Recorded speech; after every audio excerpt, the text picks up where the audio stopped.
بسم اللہ الرحمن الرحیم۔ زیب اسلامک میڈیا پر آپ سب کو خوش آمدید کہتے ہیں۔ السلام علیکم ورحمۃ اللہ وبرکاتہ۔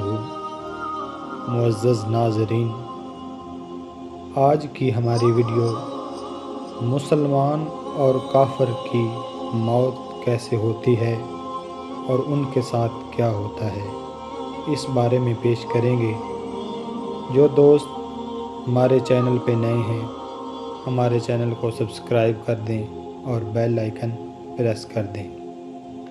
حضرت سیدنا برا بن عازب رضی اللہ تعالیٰ عنہ فرماتے ہیں کہ ہم رسول اللہ صلی اللہ تعالیٰ علیہ وآلہ وسلم کے ساتھ ایک انصاری کے جنازے میں گئے۔ قبر پر پہنچے تو وہ ابھی تیار نہ تھی۔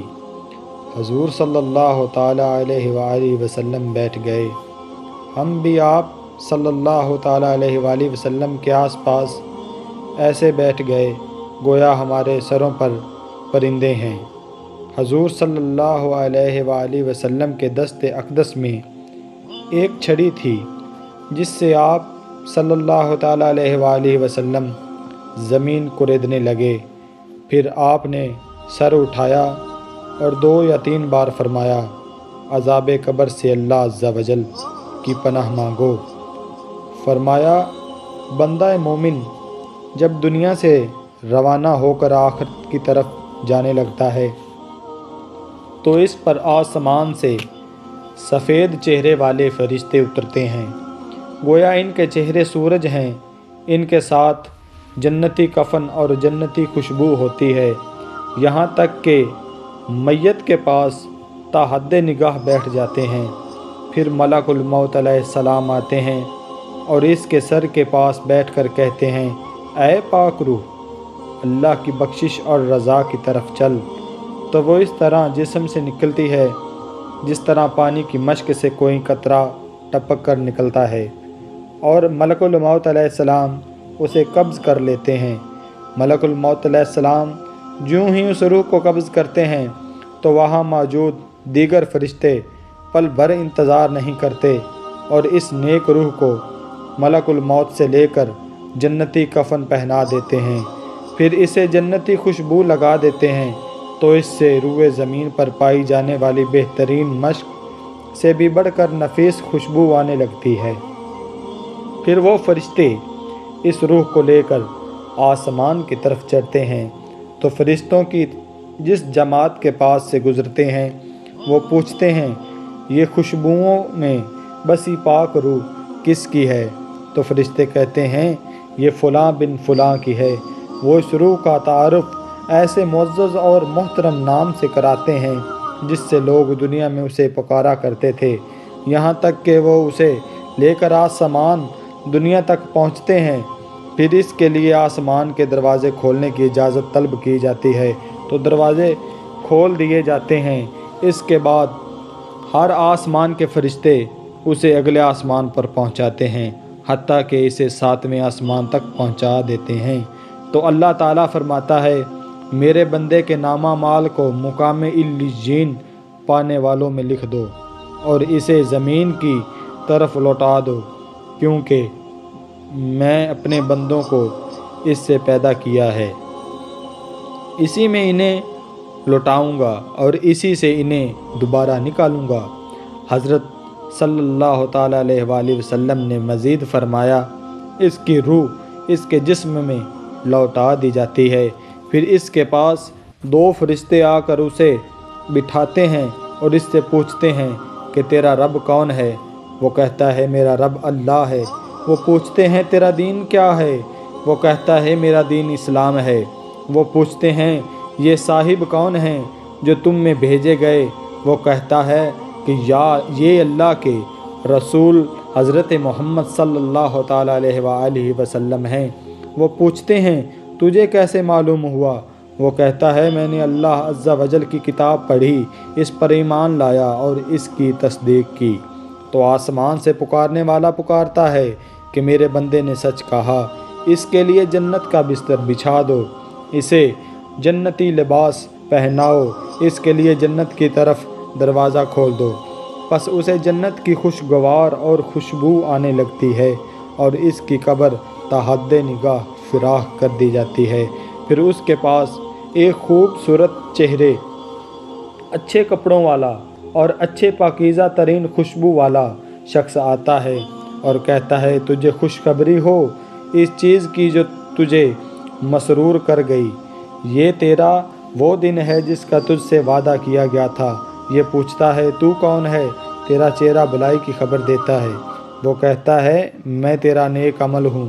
بندہ کہتا ہے اے میرے رب، قیامت قائم کرتا کہ میں اپنے گھر بار اور مال میں پہنچوں۔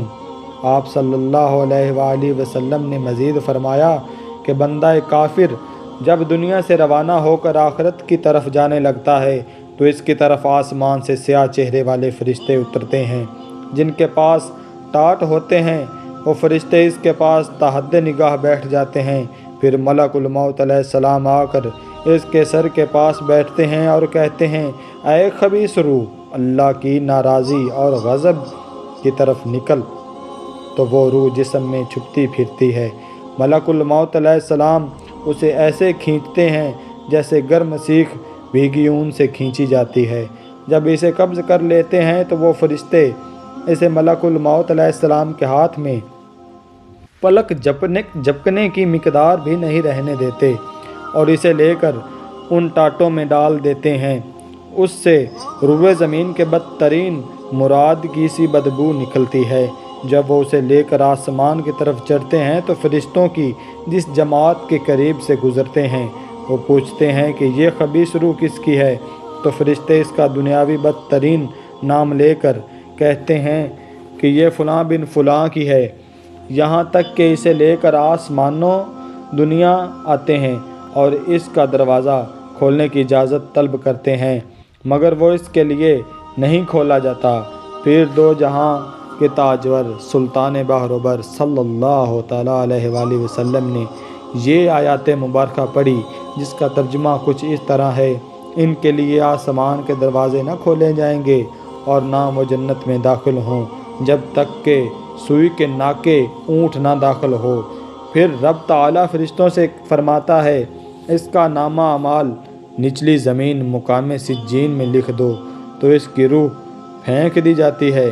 پھر وہ دو عالم کے مالک مختار باذن پروردگار مکی مدنی سرکار صلی اللہ علیہ وآلہ وسلم نے یہ آیات مبارکہ تلاوت فرمائی جس کا ترجمہ کچھ اس طرح ہے اور جو اللہ کا شریک کرے وہ گویا گرا آسمان سے کہ پرندے اسے اچک لے جاتے ہیں یا ہوا اسے اسی کی دو جگہ پھینک دیتی ہے۔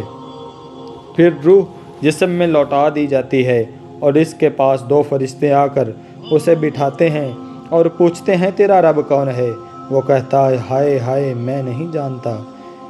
پھر پوچھتے ہیں تیرا دین کیا ہے؟ وہ کہتا ہے ہائے ہائے میں نہیں جانتا۔ پھر پوچھتے ہیں یہ کون صاحب ہیں جو تم میں بھیجے گئے؟ وہ کہتا ہے ہائے ہائے میں نہیں جانتا۔